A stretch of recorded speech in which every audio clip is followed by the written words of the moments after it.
Hi hello all. Degree level എക്സാമിന് വേണ്ടി prepare ചെയ്യുന്നവർക്ക് വേണ്ടിയുള്ള ഒരു സ്പെഷ്യൽ ക്ലാസ്സാണിത്. ഈ ക്ലാസ്സിൽ നമ്മൾ ഡിസ്കസ് ചെയ്യുന്ന പ്രധാനപ്പെട്ട ഒരു ടോപ്പിക്കായിട്ടുള്ള നീതി ആയോഗിനെ സംബന്ധിച്ച കാര്യങ്ങൾ നമ്മൾ കുറച്ചധികം ക്വസ്റ്റ്യൻസിലൂടെ ഡിസ്കസ് ചെയ്തു പോകുന്നു. അധികം കുറച്ച് ക്വസ്റ്റ്യൻസ് പ്രിപ്പയർ ചെയ്തിട്ടുണ്ട്. ഈ ക്വസ്റ്റ്യൻസിലൂടെ നമുക്ക് നീതി ആയോഗ് അതിൻ്റെ ബാക്ക്ഗ്രൗണ്ടിലുള്ള കുറേയധികം കാര്യങ്ങൾ ഡിസ്കസ് ചെയ്തു പോകാം.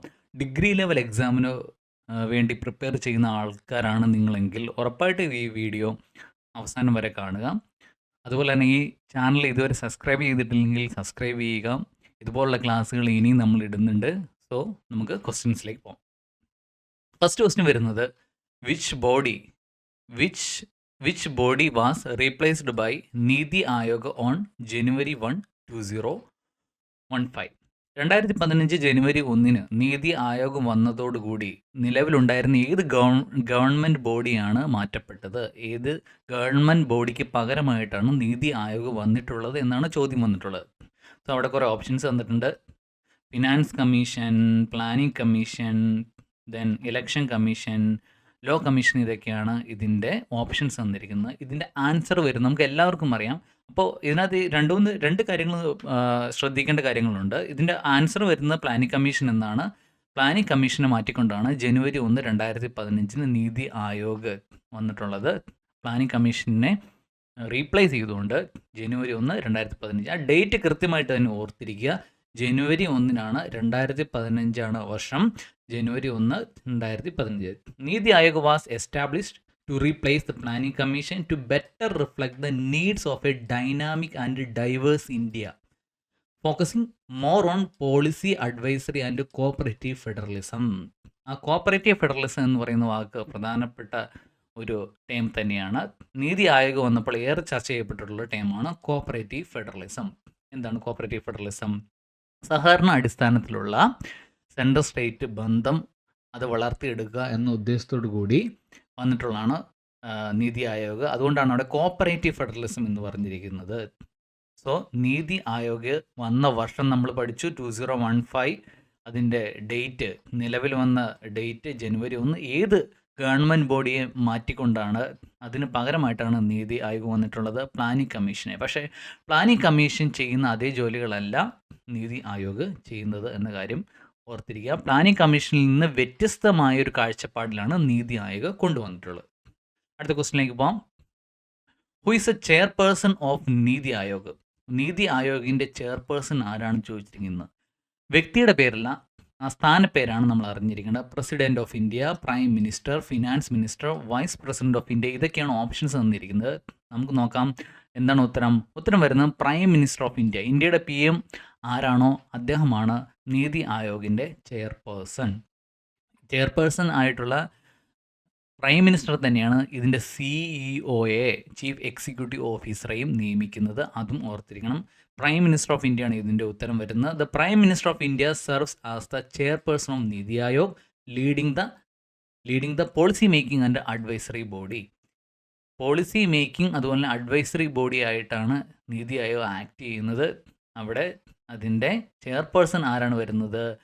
പ്രൈം മിനിസ്റ്ററാണ്. ചിലപ്പോൾ കൃത്യമായിട്ട് ഓർത്തിരിക്കണം, ഇല്ലെങ്കിൽ ഓപ്ഷൻ കാണുമ്പോൾ ചിലപ്പോൾ ഫിനാൻസ് മിനിസ്റ്റർ ആണോ എന്ന് അറിയാതെ ഓർത്തു പോകാൻ സാധ്യതയുണ്ട്. അതുകൊണ്ട് പ്രൈം മിനിസ്റ്റർ തന്നെയാണെന്നുള്ള കാര്യം കൃത്യമായിട്ട് ഓർത്തിരിക്കുക.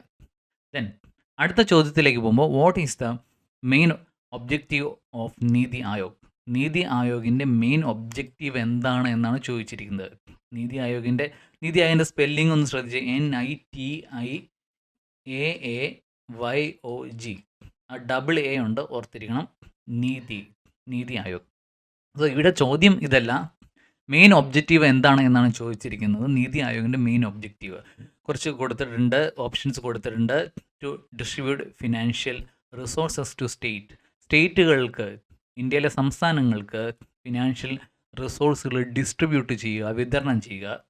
To provide strategic and technical advice to central and state governments. Central ഗവൺമെൻറ്റിനും അതുപോലെ തന്നെ സ്റ്റേറ്റ് ഗവൺമെൻറ്റുകൾക്കും എന്ത് കൊടുക്കുക? സ്ട്രാറ്റജിക് ആയിട്ടുള്ളതും ടെക്നിക്കൽ പെർസ്പെക്റ്റീവിലായിട്ടുള്ള, അതായത് ഡെവലപ്മെൻറ്റിൻ്റെ പെർസ്പെക്റ്റീവിലാണ് പറയുന്നത്. അത്തരം അഡ്വൈസുകൾ, ഉപദേശങ്ങൾ കൊടുക്കുക എന്നാണ് ഒരു ഓപ്ഷൻ വന്നിരിക്കുന്നത്. അടുത്ത എന്താണ്? ഓപ്ഷൻ സി വന്നിരിക്കുന്നത് ടു കണ്ടക്ട് ഇലക്ഷൻ കണ്ടക്ട് ചെയ്യുക. വളരെ രസകരമായിട്ടുള്ള ഓപ്ഷനായിപ്പോയി. To draft laws and policies. Financial റിസോഴ്സുകൾ സ്റ്റേറ്റുകൾക്ക് ഡിവൈഡ് ചെയ്ത് കൊടുക്കുക എന്ന് പറയുന്ന ആ ഒരു കർത്തവ്യം നേരത്തെ ഉണ്ടായിരുന്ന ഫിനാൻസ് കമ്മീഷനാണ് ചെയ്തുകൊണ്ടിരുന്നത്. ഇവിടെ എന്താണ് സംഭവിച്ചുകൊണ്ടിരിക്കുന്നത്? നീതി ആയോഗ് ഇതൊന്നും അല്ല ചെയ്യുന്നത്. അതുപോലെ ഓപ്ഷൻ സിയിലേക്ക് നോക്കുക, കണ്ടക്ട് ഇലക്ഷൻ, അത് ഇലക്ഷൻ കമ്മീഷൻ്റെ ഡ്യൂട്ടിയാണ്. സ്വാഭാവികമായിട്ടും അത് ഓപ്ഷൻ അല്ല. ഒന്നാമത്തതും എയും ഓപ്ഷൻ കറക്റ്റ് അല്ല. Then to draft laws and policies, നിയമങ്ങളും അതുപോലെ തന്നെ പോളിസികളും അത് ഡ്രാഫ്റ്റ് ചെയ്യുന്ന ഉത്തരവാദിത്വം നീതി ആയോഗിൻ്റെതല്ല. അതെന്താണ് ബന്ധപ്പെട്ട ലെജിസ്ലേച്ചറുമായിട്ട് ബന്ധപ്പെട്ട ഉത്തരവാദിത്തമാണ് അവിടെ വരുന്നത്. ഇവിടെ എന്താണ് ശരിയായ ഉത്തരം വരുന്നത്? ഓപ്ഷൻ ബി ആണ്. To provide strategic and technical advice to central and state governments. അതാണ് കൃത്യമായിട്ട് ഉത്തരം വരുന്നത്. NITI Aayog act as a think tank. ഓർത്തിരിക്കുക, തിങ്ക് ടാങ്ക് ആയിട്ട് വർക്ക് ചെയ്യും. Offering strategic and technical advice on various policy matters to enhance governance and development. ഗവർണൻസും അതുപോലെ തന്നെ ഡെവലപ്മെൻറ്റും എൻഹാൻസ് ചെയ്യാൻ വേണ്ടി, അത് കൂടുതൽ മെച്ചപ്പെടുത്താൻ വേണ്ടി ഇന്ത്യയിൽ ഒരു തിങ്ക് ടാങ്ക് ആയിട്ട് ആക്ട് ചെയ്യും നീതി ആയോഗ് എന്നാണ് അതിൻ്റെ പ്രധാനപ്പെട്ട ഒബ്ജക്റ്റീവ്സിൽ പറഞ്ഞിരിക്കുന്നത്. അതുകൊണ്ട് ഓപ്ഷൻ ബി ആണ് ആൻസർ വരുന്നത്. To provide strategic and technical advice to central and state governments. ഓർത്തിരിക്കുക. അടുത്ത ചോദ്യത്തിലേക്ക് പോകാം. Which of the following is not one of the 7 pillars of effective governance as per NITI Aayog. NITI Aayog പറയുന്നതനുസരിച്ച്, അല്ലെങ്കിൽ നീതി ആയോഗിൻ്റെ 7 pillars അനുസരിച്ച് താഴെ പറയുന്നവയിൽ 7 pillars of effective governance, effective ഗവർണൻസിൻ്റെ 7 pillars ഉൾപ്പെടാത്തത് ഏതാണെന്ന് ചോദിച്ചിരിക്കുന്നത്. ഈ ചോദ്യത്തിന് തന്നിരിക്കുന്ന ഓപ്ഷൻസിൽ നിന്ന് നിങ്ങൾക്ക് ഈസിയായിട്ട് പിക്ക് ചെയ്യാവുന്നുള്ളൂ. പക്ഷേ നിങ്ങൾ അറിഞ്ഞിരിക്കേണ്ട ഒരു വസ്തുത 7 pillars of effective governance as per NITI Aayog ഏതാണെന്ന് നിങ്ങൾ അറിഞ്ഞിരിക്കണം. ദെൻ ഓപ്ഷൻസ് നോക്കാം. ഓപ്ഷൻ എ വരുന്നത് പ്രോ പീപ്പിൾ എന്നാണ്. ഓപ്ഷൻ ബി വരുന്നത് പ്രോ ആക്ടിവിറ്റി എന്നാണ്. ഓപ്ഷൻ സി വരുന്നത് എംപവറിംഗ് എന്നാണ്. ഓപ്ഷൻ ഡി വരുന്നത് സെൻട്രലൈസേഷൻ എന്നാണ്. നോക്കുക, പ്രോ പീപ്പിൾ, ജനങ്ങളിൽ അധിഷ്ഠിതമായിട്ടുള്ള പ്രോ ആക്ടിവിറ്റി, ഏതെങ്കിലും തരത്തിലുള്ള ആക്ടിവിറ്റികളിൽ, അതായത് കൃത്യമായിട്ട് വളരെയധികം പ്ലാൻ ചെയ്തുകൊണ്ട് അത് പ്രശ്നരഹിതമായിട്ട് കാര്യങ്ങൾ ചെയ്ത് തീർത്തെത്തുക. ദെൻ എംപവറിംഗ് മീൻസ് കൂടുതൽ ശക്തമാക്കുക എല്ലാ വിധത്തിലുള്ള സാഹചര്യങ്ങളിൽ, ഡെവലപ്മെൻറ്റിന് വേണ്ടിയുള്ള എല്ലാ സ്റ്റേക്ക് ഹോൾഡേഴ്സിനെയും എംപവർ ചെയ്യുക എന്നാണ് ഉദ്ദേശിച്ചിരിക്കുന്നത്.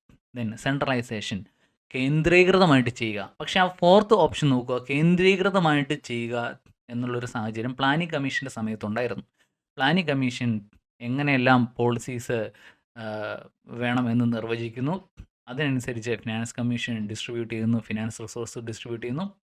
ദെൻ സെൻട്രലിൽ നിന്നുള്ള ഒരു ബോഡി പറയുന്നു, ആ ഗവൺമെൻറ് ബോഡി പറയുന്നതനുസരിച്ച് സ്റ്റേറ്റുകൾക്ക് അവരുടേതായ വിഹിതങ്ങൾ ലഭിക്കുന്ന ഒരു സാഹചര്യം ഉണ്ടായിരുന്നു. ഇപ്പോൾ അത് മാറ്റിയിട്ട് സ്റ്റേറ്റുകൾ കൂടി ഈ ചർച്ചയിൽ, പോളിസി മേക്കിങ്ങിൽ ഉൾപ്പെട്ടുകൊണ്ട് രണ്ടുപേരും മ്യൂച്വലി ഉള്ള ഡിസ്കഷൻസ് വഴി അത്തരം പോളിസി മേക്കിങ്ങിൽ അത്ര ഭാഗമായിക്കൊണ്ട് സെൻട്രും സ്റ്റേറ്റും മിനിസ്ട്രീസും എല്ലാം ഭാഗമായിക്കൊണ്ടുള്ള ഒരു തിങ്ക് ടാങ്ക് സിസ്റ്റമാണ് ഇവിടെ ഡെവലപ്പ് ചെയ്തിരിക്കുന്നത്, നീതി ആയോഗിൽ ഡെവലപ്പ് ചെയ്തിരിക്കുന്നത്. സ്വാഭാവികമായിട്ടും ഓപ്ഷൻ ഡി ആണ് തെറ്റായിട്ട് വരുന്നത്. സെൻട്രലൈസേഷൻ അല്ല, കുറച്ച് ഡീസെൻട്രലൈസ് ചെയ്യുക എന്ന കോൺസെപ്റ്റാണ് അവിടെ ഉള്ളത്. അപ്പോൾ നമുക്ക് ഇതിനോടനുബന്ധിച്ച് ഇതിൻ്റെ ആൻസർ ഡി ആണ് വരുന്നത്. ആൻസർ ഡി ഇതിൽ പെടുന്നതല്ല, 7 pillars ഓഫ് എഫക്റ്റീവ് ഗവർണൻസിൽ പെടുന്നതല്ല നീതി ആയോഗിൻ്റെ. അപ്പോൾ പെടാത്തത് ഏതാണ് എന്നാണ് ചോദിച്ചിരിക്കുന്നത്. അപ്പോൾ സ്വാഭാവികമായിട്ടും ആൻസർ ഡി ആണ് വരുന്നത്. ദെൻ ഇതിൻ്റെ 7 pillars, നീതി ആയോഗ് പ്രൊമോട്ട്സ് ഡീസെൻട്രലൈസേഷൻ എന്ന വസ്തുത ഓർക്കുക. അതുകൊണ്ട് തന്നെ ഓപ്ഷൻ ഡി തെറ്റാണ്. ദെൻ അതുപോലെ തന്നെ കോപ്പറേറ്റീവ് ഫെഡറലിസവും ഇത് പ്രൊമോട്ട് ചെയ്യുന്നു എന്ന് നമ്മൾ ഓൾറെഡി പഠിച്ചു കഴിഞ്ഞു. റാദർ ദാൻ സെൻട്രലൈസേഷൻ, കേന്ദ്രീകൃതമായിട്ട് കാര്യങ്ങൾ ചെയ്യുന്നതിലുപരി ഡീസെൻട്രലൈസ്ഡ് ആയിട്ട് കോപ്പറേറ്റീവ് ഫെഡറലിസം വഴി, സഹകരണ അടിസ്ഥാനത്തിലുള്ള ഫെഡറലിസം വഴി ഇത് കാര്യങ്ങൾ നിർണ്ണയിക്കുന്നു അല്ലെങ്കിൽ കാര്യങ്ങൾ പ്രൊമോട്ട് ചെയ്യുന്നു എന്ന് നമ്മൾ മനസ്സിലാക്കിയിരിക്കണം. 7 pillars ഓഫ് എഫക്റ്റീവ് ഗവർണൻസ് ഓർത്തിരിക്കുക. ഏതൊക്കെയാണ്? ഒന്നാമത്തത് pro people, then pro activity, then participation, empowering, inclusion of all, equality, then transparency. ഇത് ഓർത്തിരിക്കുക. Pro people, pro activity, participation, empowering, inclusion of all, equality, then transparency. 7 പില്ലറുകളാണ് എഫക്റ്റീവ് ഗവർണൻസിൻ്റെ 7 പില്ലറായിട്ട് NITI Aayog identify ചെയ്തിട്ടുള്ളത്, ഓർത്തിരിക്കണം. What does NITI stands for in NITI Aayog? നീതി ആയോഗിൻ്റെ full form ആണ് ചോദിക്കുന്നത് യഥാർത്ഥത്തിൽ. ഇത് NITI എന്നേ ഉള്ളൂ, നീതിക്ക് NITA ഉള്ളൂ. അതിൻ്റെ NITA എന്താണെന്നാണ് ചോദ്യം. ഓപ്ഷൻസ് ഉണ്ട്: national institute for technological innovations, national institution for transforming India, national initiative for traditional industries, national integration for technological India. ഓപ്ഷൻസിൽ നിന്ന് നിങ്ങൾക്ക് ഈസി ആയിട്ട് പിക്ക് ചെയ്യാവുന്നുള്ളൂ. National institution for transforming India എന്ന ആൻസർ ഓപ്ഷൻ ബി ആണ് വരുന്നത്. അതാണ് അതിൻ്റെ ഫുൾ ഫോം വരുന്നത്, നീതിയുടെ NITA. നീതി ആയോഗിൻ്റെ NITA അതിൻ്റെ ഫുൾ ഫോം ഉദ്ദേശിക്കുന്നത് പോലെ തന്നെ NITI Aayog stands for national institution for transforming India, reflecting its mission to drive sustainable development, അതുപോലെ തന്നെ എന്താണ് transformation in the country. Sustainable ഡെവലപ്മെൻറ്റിനും അതുപോലെ രാജ്യത്തിൻ്റെ മൊത്തത്തിലുള്ള മാറ്റത്തിനും ട്രാൻസ്ഫോർമേഷനും ഫോക്കസ് ചെയ്യുന്നത് കൊണ്ടാണ് അങ്ങനെ ഒരു പേര് ഇട്ടിരിക്കുന്നത്, national institution for transforming India എന്നുള്ള പേര് ഇട്ടിരിക്കുന്നു, ഓർത്തിരിക്കുക.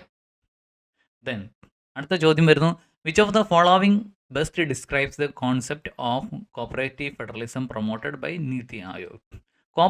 കോപ്പറേറ്റീവ് ഫെഡറലിസം എന്ന് പറയുന്ന സങ്കല്പം എന്താണ് ഉദ്ദേശിക്കുന്നത്? നീതി ആയോഗിൻ്റെ പശ്ചാത്തലത്തിൽ എന്താണ് ഉദ്ദേശിക്കുന്നത്?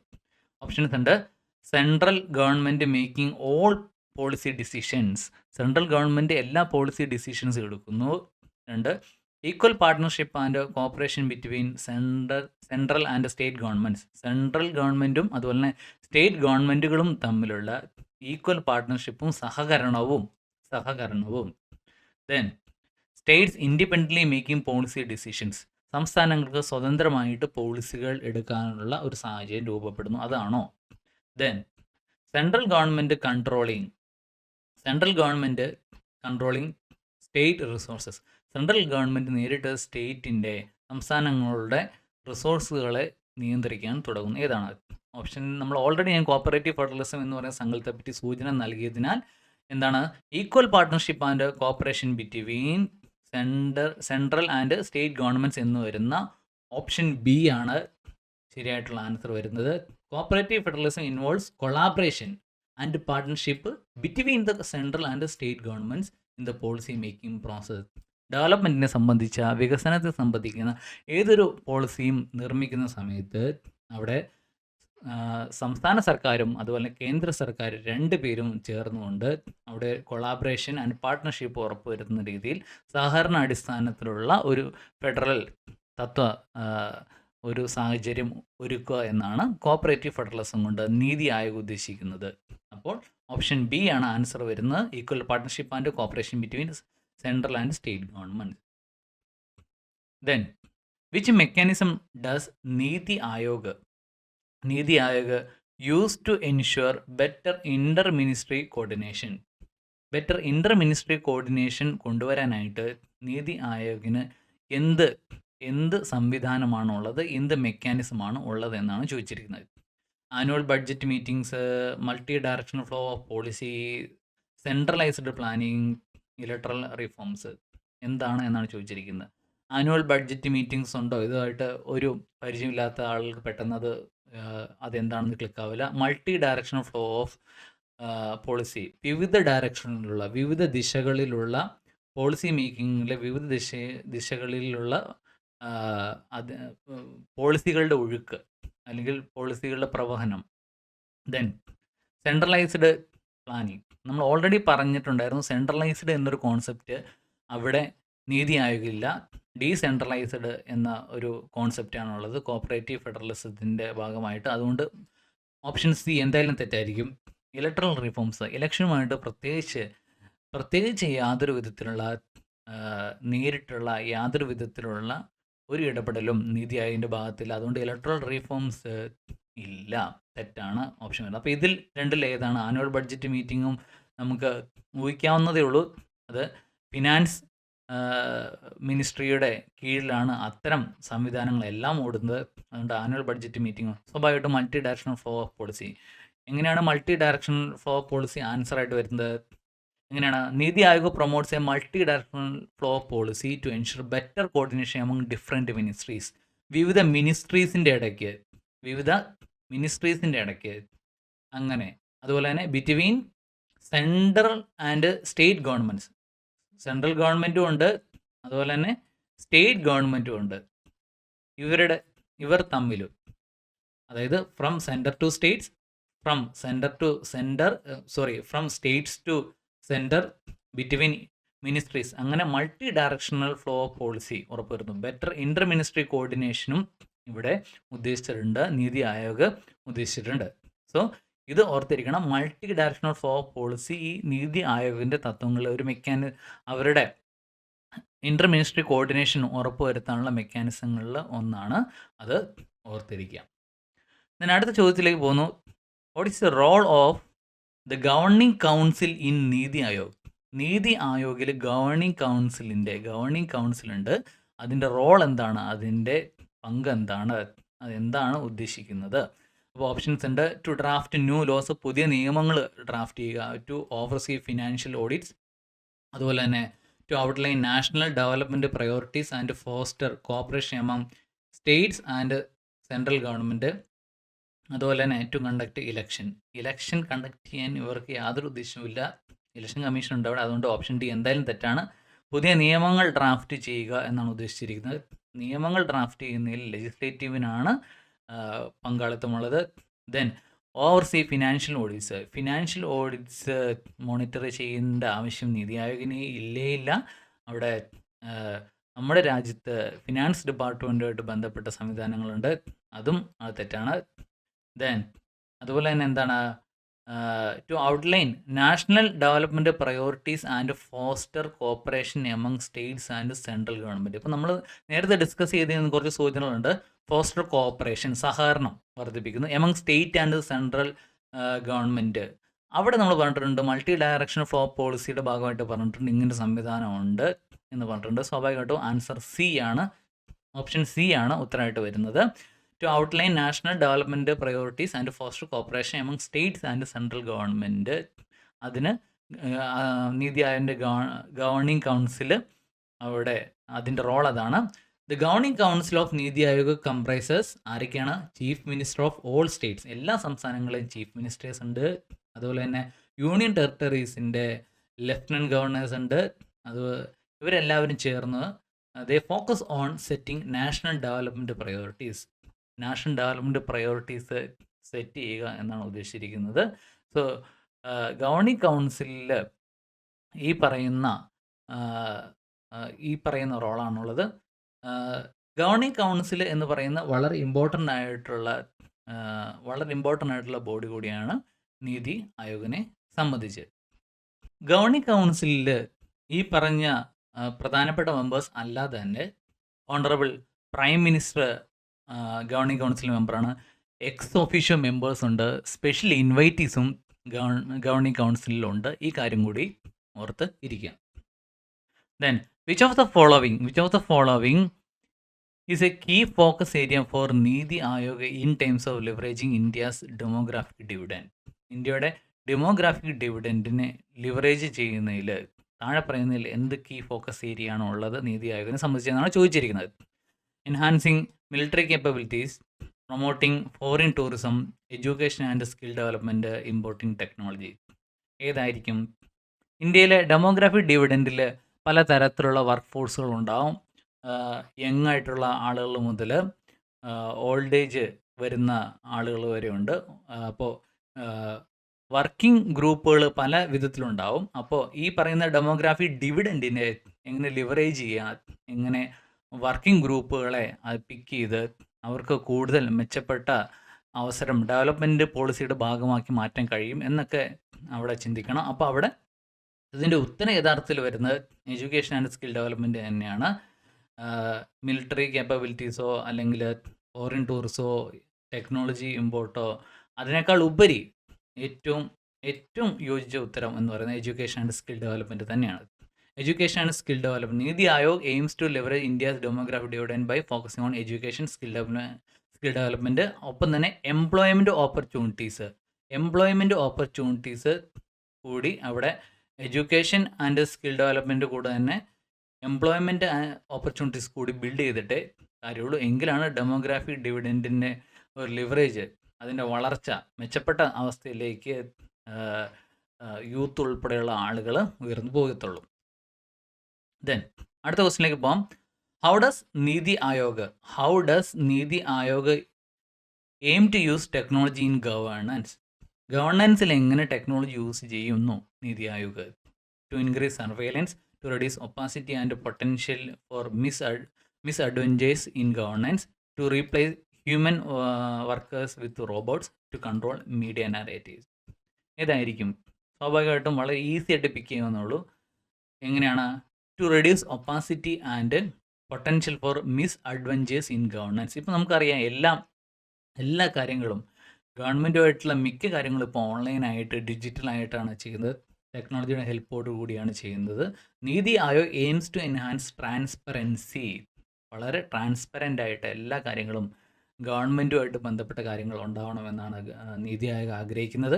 And efficiency in governance through the use of modern technology ഉപയോഗിച്ചുകൊണ്ട് ആ ട്രാൻസ്പെറൻസി കൊണ്ടുവരിക, ഒപ്പാസിറ്റി റെഡ്യൂസ് ചെയ്യുക, അതുപോലെ തന്നെ മിസ്അഡ്വഞ്ചേഴ്സിനുള്ള സാധ്യതകൾ, ദുരുപയോഗങ്ങൾക്കുള്ള സാഹചര്യങ്ങൾ കുറയ്ക്കുക എന്നാണ് നീതി ആയോഗ് ഉദ്ദേശിക്കുന്നത്. സോ ഈ ക്വസ്റ്റ്യൻസ് എല്ലാം നിങ്ങൾ ഒന്ന് പഠിച്ചു പോവുക. കൃത്യമായിട്ട് ഇത് നിങ്ങൾക്ക് പഠിച്ചു പോകാൻ പറ്റുകയാണെന്നുണ്ടെങ്കിൽ ഉറപ്പായിട്ടും നീതി ആയോഗിൻ്റെ ഭാഗത്തു നിന്ന് നീതി ആയോഗ് എന്ന് പറയുന്ന പോർഷനിൽ നിന്ന് ഒരു ക്വസ്റ്റ്യൻ ചോദിക്കുകയാണെന്നുണ്ടെങ്കിൽ നിങ്ങൾക്ക് എന്തായാലും ക്ലിയർ ചെയ്യാൻ പറ്റുന്നതാണ്, ആ ക്വസ്റ്റ്യൻ ക്രാക്ക് ചെയ്യാൻ പറ്റുന്നതാണ്. അപ്പോൾ ഇനിയും ഇതുപോലെ ഡിഗ്രി ലെവൽ എക്സാമിന് വേണ്ടി തയ്യാറെടുക്കുന്നവർക്കായിട്ടുള്ള വീഡിയോസ്, ക്ലാസ്സസ് വരുന്നുണ്ട്. കൃത്യമായിട്ട് ഈ ചാനൽ വാച്ച് ചെയ്തുകൊണ്ടിരിക്കുക. ഒപ്പം സബ്സ്ക്രൈബ് ചെയ്തിട്ടില്ലെങ്കിൽ സബ്സ്ക്രൈബ് ചെയ്യാൻ മറക്കണ്ട. വീണ്ടും കാണാം. Have A great day. Thank you.